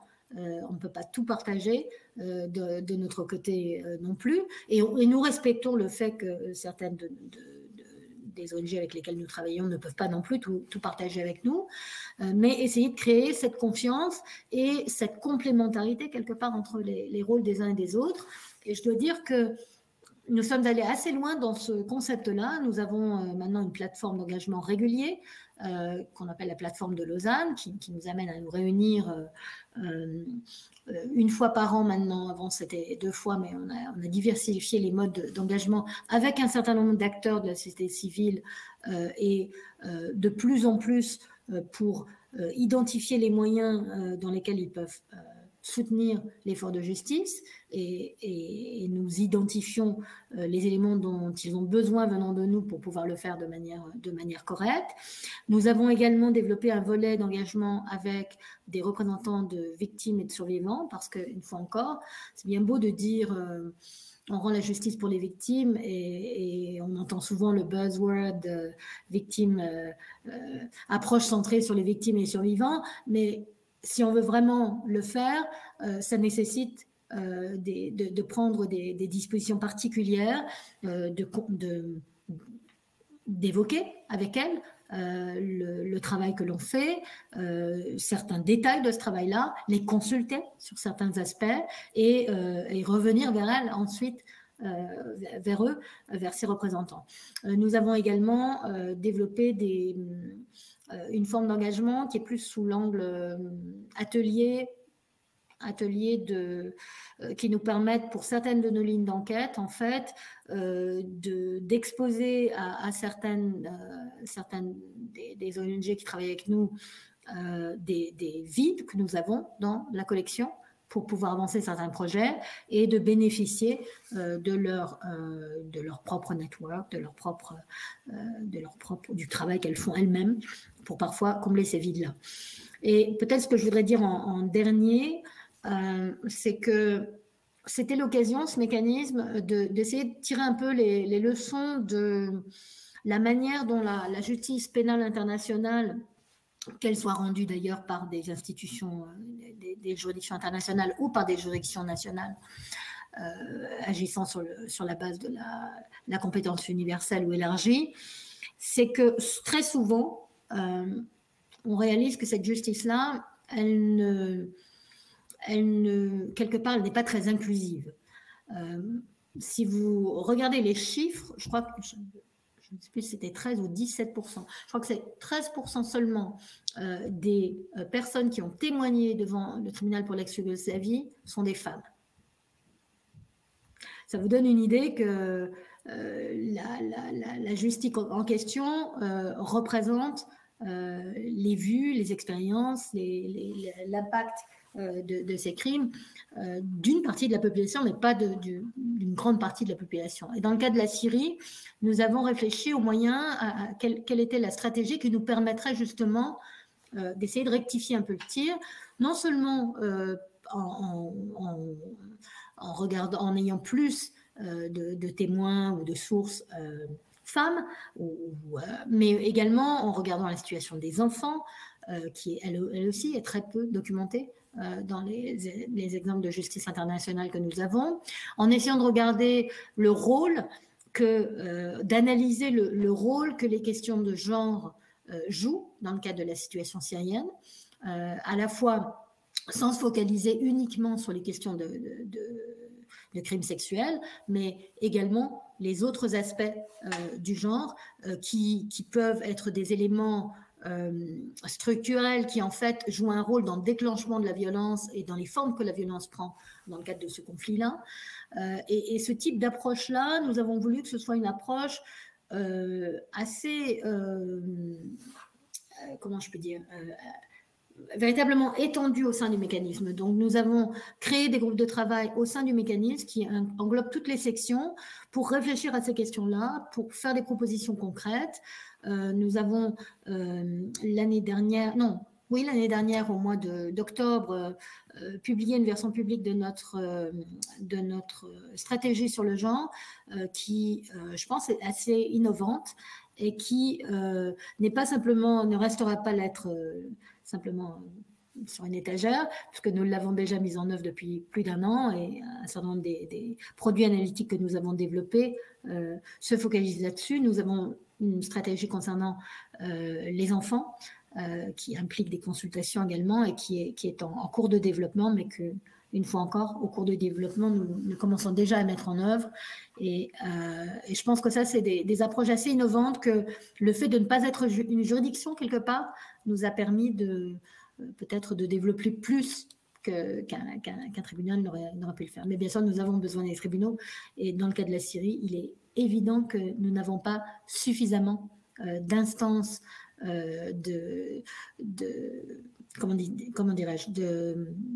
d'opportunités de justice. Hein. Donc, nous préparons et nous faisons du travail pour pouvoir en soutenir bien plus lorsqu'elles se présenteront. Voilà, je pense que je peux m'interrompre là et je suis bien sûr tout à fait disponible pour répondre à vos questions si vous en avez qui me concernent. Je vous remercie. Merci infiniment, chère Catherine, pour ce témoignage tout à fait passionnant. Je vais peut-être effectivement vous laisser respirer 2 petites minutes et tout de suite aller interroger Xavier Philippe, puisqu'on a vraiment beaucoup de questions là. Merci beaucoup aux participants pour ces questions. Alors, je ne les prends pas forcément dans l'ordre et je résume certaines d'entre elles, donc ne soyez pas froissés si je ne reprends pas exactement la formulation de vos questions respectives. Alors, Xavier, parmi les questions qui te sont posées, il y a celle de savoir comment on pourrait réagir dans l'hypothèse où des procès sont menés alors que la guerre n'est pas terminée et que du fait peut-être d'une petite précipitation dans l'organisation de ces procès, des violations de certaines règles du droit international seraient méconnues. Est-ce qu'on a un moyen de réagir, de faire face à peut-être ces débordements, ne serait-ce par rapport les expériences passées, les quelques précédents que tu as cités, est-ce qu'on sait si des réactions ont pu être adoptées face à la méconnaissance de certaines règles, je pense aux règles du droit au procès équitable par exemple.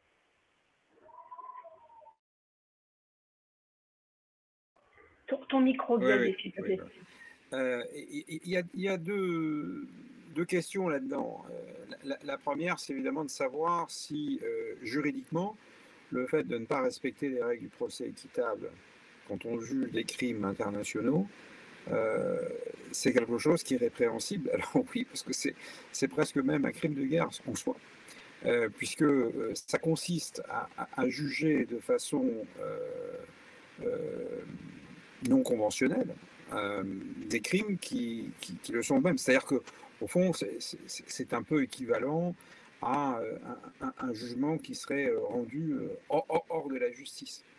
Et ça, c'est un problème, je dirais, majeur, surtout lorsque l'on sait que certains de ces procès sont menés en quelques heures, quelquefois, en quelques jours, enfin, une journée pour une condamnation à la prison à vie, c'est quand même un peu court en termes d'audience. Donc, il y a effectivement un véritable problème. Maintenant, est-ce que ça a donné lieu à une réaction ou à une condamnation? Non. Pas que je sache. Alors, il peut y avoir évidemment des condamnations par des gens comme nous, des universitaires qui n'ont absolument aucun pouvoir, mais ça n'apporte pas, je dirais, grandes conséquences. Mais il est certain que si on reprend, je dirais, les précédents historiques des procès russes après la Seconde Guerre mondiale, il y a une forme, comme je disais tout à l'heure, de théâtralisation du procès, mais la théâtralisation du procès n'a pas empêché le procès d'avoir lieu. Puis, comme c'était souvent des condamnations à mort et des exécutions à la clé, ce qui était prononcé et réalisé à la suite du procès, bon, ben, voilà, on est dans une sorte de tribunal révolutionnaire, pour emprunter un exemple français, qui effectivement, du point de vue de la justice, pose un véritable problème. Donc ça devrait être, à mon avis, condamné, et du point de vue juridique, ça pourrait constituer en soi déjà un autre crime. Merci beaucoup, Xavier. Alors, puisqu'on est dans les garanties du droit au procès équitable, on pourrait parler un peu des droits de la défense. Catherine, mon ami maître François Roux demande si, dans le cadre de vos activités au sein du mécanisme, vous avez déjà eu l'occasion de transmettre des éléments à décharge à des procureurs ou à des avocats de la défense. Est-ce que vous avez des contacts déjà avec ces acteurs aussi? Merci à François pour sa question. En fait, lorsque nous n'avons pas reçu de demande directement d'équipe de défense, en revanche, nous transmettons des éléments, quand nous transmettons des éléments au procureur, nous transmettons des éléments à charge et à décharge, c'est-à-dire nous transmettons les éléments pertinents. Évidemment, nous n'avons pas trié les choses qui pourraient être à décharge. En revanche, ce qu'il faut bien mesurer, c'est que tant que le dossier est en phase d'enquête pré-accès à la défense, on n'a pas encore d'indication de ce qui pourrait être une stratégie de défense. Donc, on n'a pas nécessairement le même angle de recherche d'éléments pertinents que pourrait avoir un avocat de la défense. On a aussi des dossiers dans des pays où il y a les juges d'instruction, et donc ces magistrats doivent aussi enquêter à charge et à décharge, et les avocats ont accès au dossier. Donc, on verra ce que donnera la suite. Pour l'instant, ça n'a pas été le cas que nous soyons saisis directement par une équipe de défense. Je dois dire que nous attendons les premières demandes pour savoir comment nous réagirons, mais je pense qu'il va falloir trouver un juste milieu entre éviter des phishing expéditions, comme on dit dans le jargon, et alors c'est vrai qu'avec un juge d'instruction, c'est plus simple parce que quelque part, on peut demander un juge d'instruction ou une juridiction qui peut réguler la demande, on va pouvoir demander au moins une vérification que la demande a bien un intérêt est bien légitime dans le cadre du dossier, parce qu'il faut savoir que le mécanisme n'a pas le dossier, n'a pas accès à tout le dossier. Donc, pour pouvoir déterminer si oui ou non la demande est justifiée, c'est vrai que c'est plus simple si la juridiction fait ce travail d'analyse là, un petit peu comme dans un tribunal international où ce sont les chambres qui vont, lorsqu'une demande est faite, décider si oui ou non elle est légitime. Merci beaucoup. Je continue ce petit jeu de ping-pong. Je reviens vers toi, Xavier, avec une question que je trouve très intéressante, mais à laquelle il n'est sans doute pas évident de répondre. S'agissant de la prise en compte des problèmes psychologiques ou des problèmes traumatiques des victimes ou des témoins, est-ce qu'il y a une spécificité quand la justice se fait alors que le conflit armé n'est pas encore terminé, ou est-ce que finalement c'est un problème que rencontre la justice de façon générale et qui n'est pas propre à ce contexte-là, selon toi? Alors, bon, j'ai vu la question, c'est une question vraiment complexe. Alors, il y a deux réponses. Dans le procès lui-même, en ce qui concerne les témoins et puis la victime, je ne suis pas certain que, surtout si les procès sont menés devant une juridiction pénale nationale, il y ait les moyens nécessaires pour assister les victimes. Et de mon point de vue, ce sont plutôt des organisations externes à la justice, plutôt des organisations de type humanitaire, qui peuvent fournir un soutien mental et psychologique aux victimes ou aux témoins qui ont pu observer souvent ou vivre ces exactions. Bien évidemment, rien n'empêche une juridiction de le faire, mais il faut quand même être réaliste. Quand on est sur un terrain de conflit, tout ne se passe pas facilement. Même lorsque le système judiciaire est encore en état de fonctionner, le nombre de demandes, le nombre de violations qui peut être perpétrées ne permet pas de faire un grand nombre de procès. Ce que j'expliquais tout à l'heure en disant qu'il y a quand même une forme de sélectivité des procès qui sont menés pendant le conflit à des fins de lawfare, hein, de montrer qu'on rend la justice et que les violations qui sont commises par l'adversaire sont inqualifiables. C'est quelque chose, je dirais, que malheureusement, on voit assez fréquemment dans ce genre de situation. Si par exemple, je me fie à d'autres contextes, que le contexte ukrainien auquel j'ai fait allusion tout à l'heure, parce que il y a effectivement un contexte syrien par rapport au contexte ukrainien, mais je peux ajouter qu'il y a l'Érythrée, il y a le Myanmar ou la Birmanie. Bon, les procès qui ont été réalisés en Birmanie, je suis désolé, mais je les suis de mon côté, c'est véritablement une façon pour un régime militaire de dire, voilà, nous faisons absolument ce que nous voulons. Donc cette théâtralisation, cette instrumentalisation du procès, lorsqu'il s'agit de procès nationaux, je crois qu'elle est, je ne dis pas inévitable, mais en tout cas, il y a une forte propension ou une forte possibilité pour qu'elle le soit.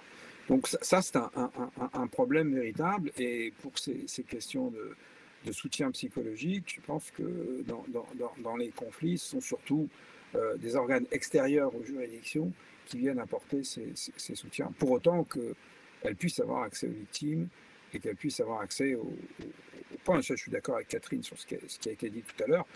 C'est pas le rôle des juridictions enfin, les juridictions sont déjà sous pression, mais le rôle des juridictions à l'égard des victimes, à moins qu'elles aient des moyens considérables, il est souvent limité, malheureusement.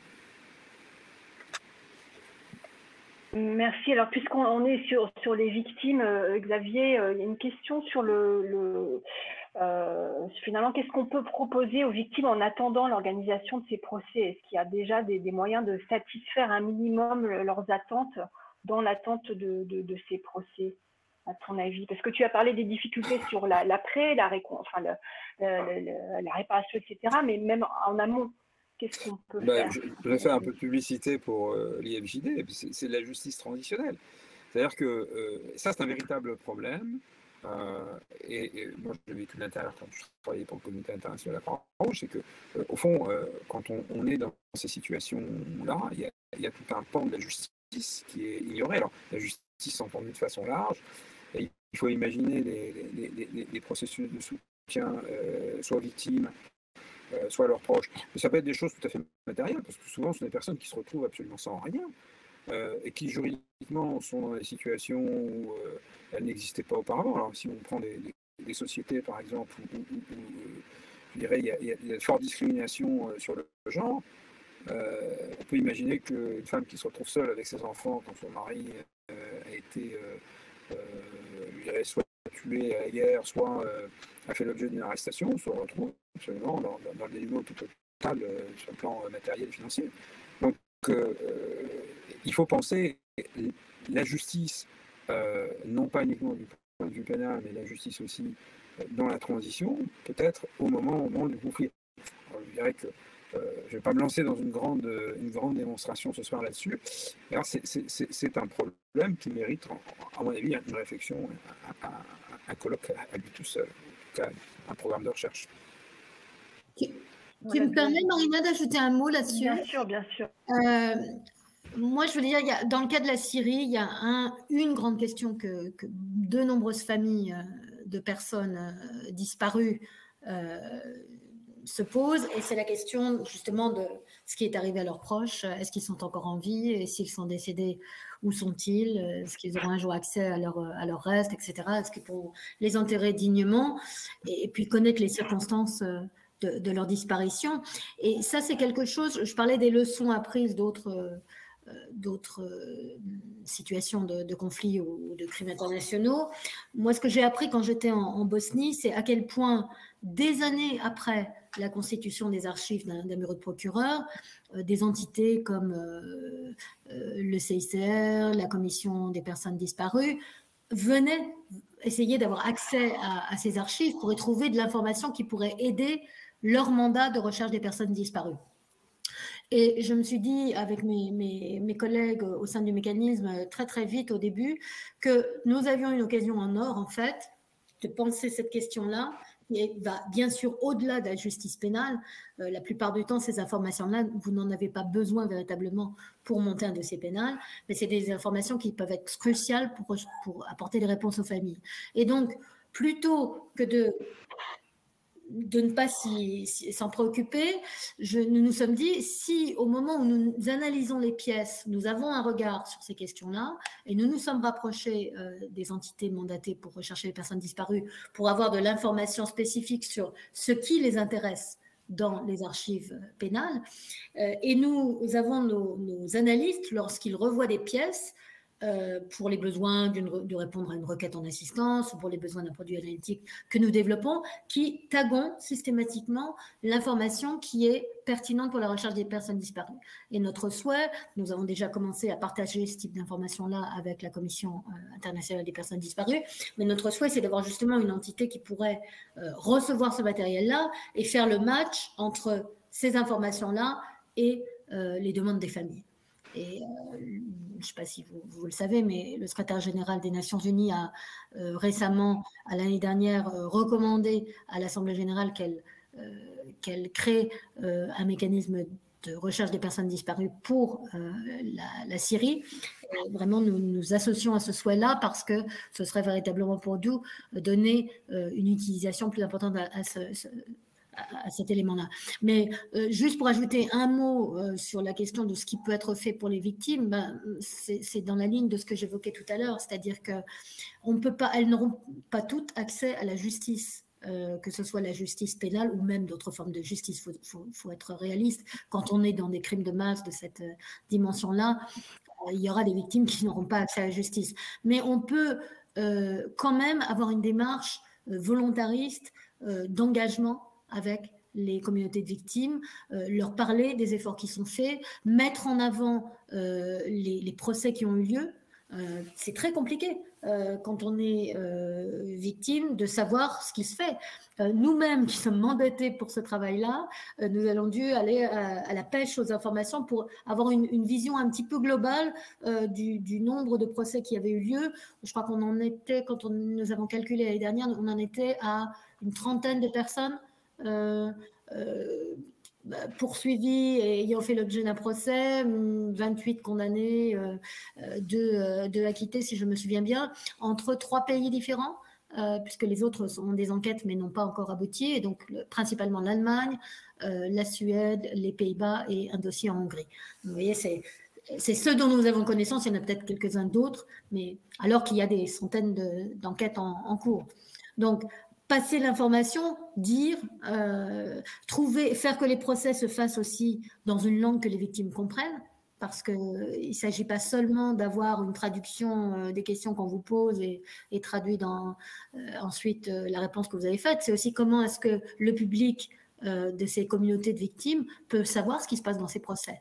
Nous, à notre toute petite échelle, nous essayons maintenant de traduire en langue arabe des jugements importants qui ont été rendus pour pouvoir partager l'information.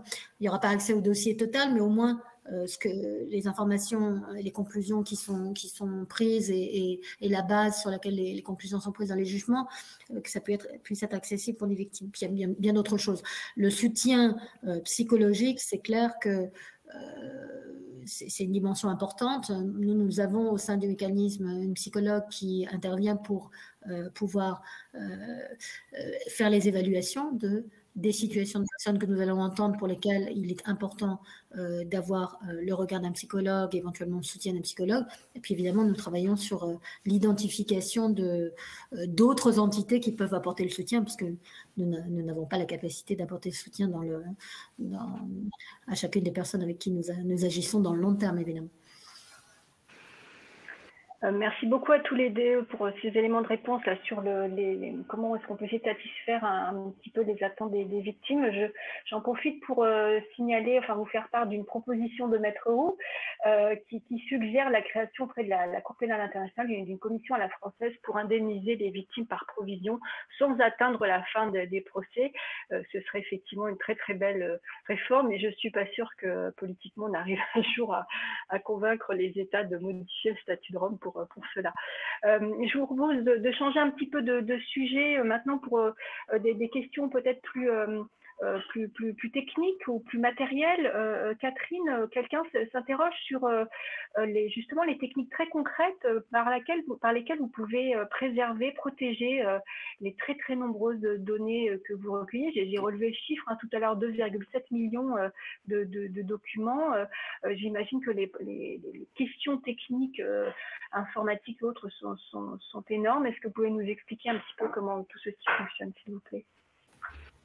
Oui, alors la sécurité de l'information, c'est vraiment une préoccupation de tous les moments, et il a fallu créer une infrastructure qui permette à la fois, je dirais, de ne pas altérer les matériels en question, puisque le but, c'est évidemment qu'une grande partie d'entre eux puissent être transmis en tant qu'éléments de preuve dans des dossiers, donc pouvoir garder la traçabilité à la fois de ce qui est fait sur ces documents, les éléments de préservation qui ont été faits, pouvoir justifier que le matériel n'a pas été altéré. Si nous devons travailler sur les pièces, garder ce qu'on appelle des golden copies, donc des copies qui ne seront pas altérées. C'est également toutes les questions de cybersécurité, évidemment. Mécanisme pour la Syrie n'a pas que des amis. Et d'autres entités internationales ont été victimes d'attaques cyber assez sérieuses, comme on en a tous entendu parler. Donc, je ne dis pas que nous sommes à l'abri de toute attaque, ça serait vraiment tout à fait peu réaliste de ma part de le dire, mais c'est créer avoir du personnel spécialisé pour vérifier et être en mesure de détecter des tentatives d'attaque, renforcer les systèmes, mettre plusieurs verrous qui permettent de protéger le matériel. Je ne peux pas rentrer dans tous les détails techniques parce qu'en partie, c'est un domaine dans lequel je ne désigne pas ni les lieux de préservation, ni les systèmes de préservation. Je pense que ce n'est pas la peine de donner des armes à ceux qui pourraient essayer de s'en servir contre nous. Mais oui, je peux vous rassurer sur le fait que la sécurité de l'information, c'est vraiment un des soucis permanents et très ancrés, et nous investissons des moyens là-dessus. Peut-être ce qui est important aussi de garder en tête, c'est que le matériel en question, la question du consentement, de l'autorisation d'utiliser ce matériel, surtout quand on n'est pas le tribunal qui l'utilise, mais qu'on est une entité qui va aider des juridictions. Nous n'avons pas toujours permission de partager avec toute juridiction. Nous avons des restrictions du mandat qui ne nous permet pas de partager avec des juridictions qui ne respecteraient pas les droits fondamentaux du procès équitable ou qui risqueraient d'imposer la peine de mort. Donc ça, c'est dans le mandat. Et puis, nous avons des restrictions qui sont imposées par les sources. Certaines sources n'acceptent pas la transmission des éléments, voire de tous les éléments. Donc parfois il faut faire du caviardage de certains éléments, et puis elles n'acceptent pas toujours de transmettre à n'importe quelle juridiction qui serait acceptable vis-à-vis de notre mandat. Donc vraiment avoir à l'intérieur du mécanisme cette capacité de ségréguer le matériel pour lequel nous n'avons pas autorisation de faire certaines choses, c'est très important. C'est la crédibilité du mécanisme qui est en jeu. Si nous commençons à... Je vais vous donner un exemple auquel on pense tout de suite. Un État vous transmet du renseignement en vous disant « c'est pour vous aider dans votre analyse et peut-être identifier d'autres éléments de preuve ». Vous n'avez pas l'autorisation de le partager avec une juridiction.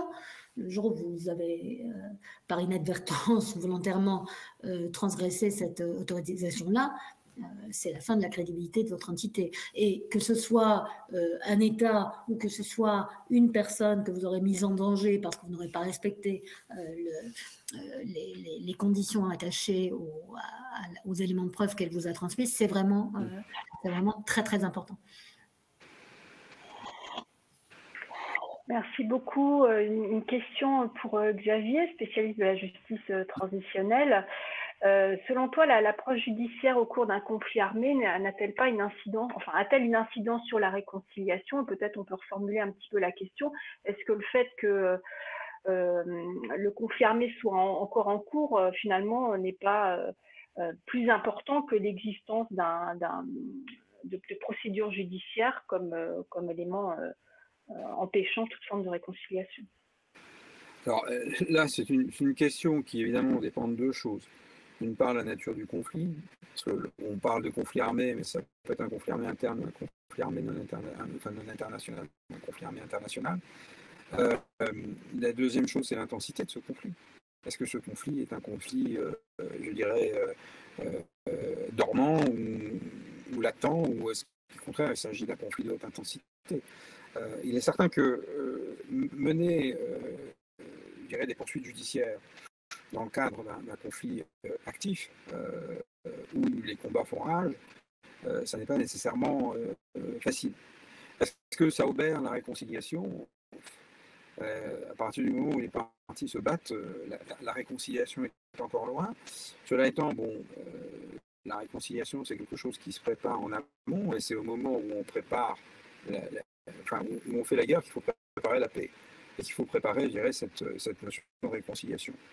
Alors, la question de savoir s'il est utile de mener des procès à leur terme, c'est-à-dire de juger lorsqu'on est encore en situation de conflit armé, une question qui est complexe et pour laquelle moi-même j'ai une position qui est un peu ambivalente. Alors, quand on regarde le nombre de procès à réaliser, parce que est-ce qu'on fait des procès de façon ciblée, uniquement pour ce qu'on considère comme les plus grandes violations, un petit peu ce que fait la Cour pénale internationale en disant qu'elle ne juge que les plus grandes affaires? Si c'est ça, on est quand même dans un effet de propagande que je citais tout à l'heure. Mais si on commence à juger toutes les affaires de violations graves qui ont été perpétrées pendant le conflit, commencer le plus tôt, c'est pas non plus quelque chose de complètement stupide. Hein, et notamment s'il s'agit d'accorder un certain nombre de réparations consécutives à la condamnation. Donc, ça n'est pas une réponse qui peut être facilement faite et sur laquelle il y a une vérité d'un côté et puis de l'autre côté quelque chose qui serait complètement faux.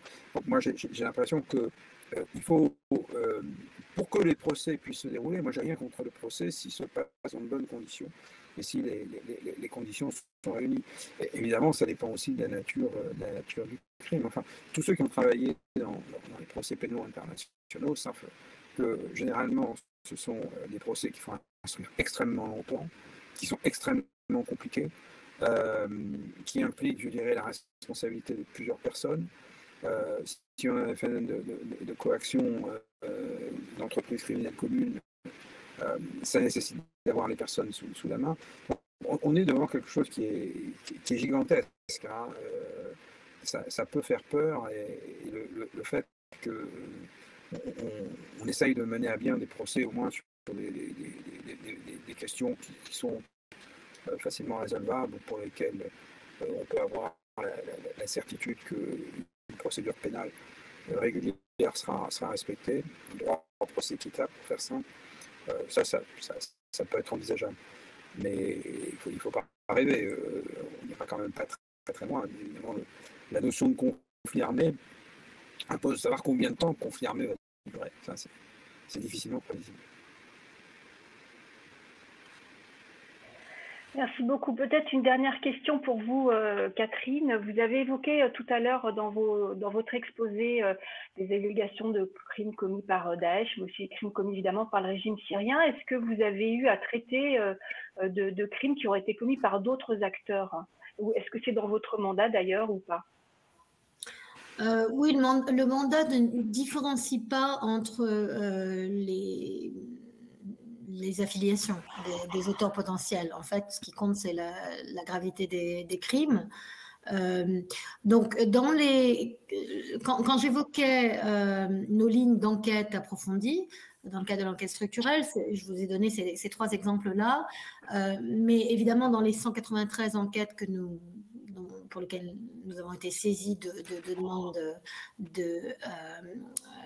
d'assistance judiciaire, d'assistance à ces enquêtes, là, on couvre vraiment un volet d'auteurs potentiels assez vaste.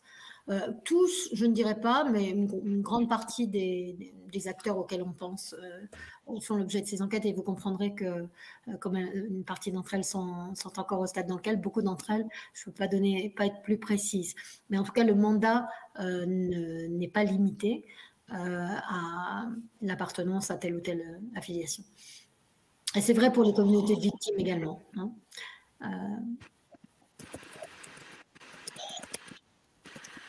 Très bien, merci infiniment. Écoutez, je pense qu'on a à peu près fait le tour des questions qui ont été posées.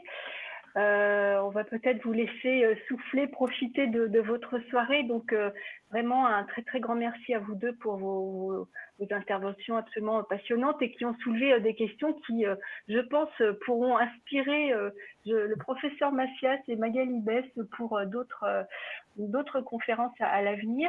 Je tenais aussi à remercier les dieux de l'Internet qui ont permis que cette séance ait lieu sans déconnexion. Ce n'est pas toujours le cas.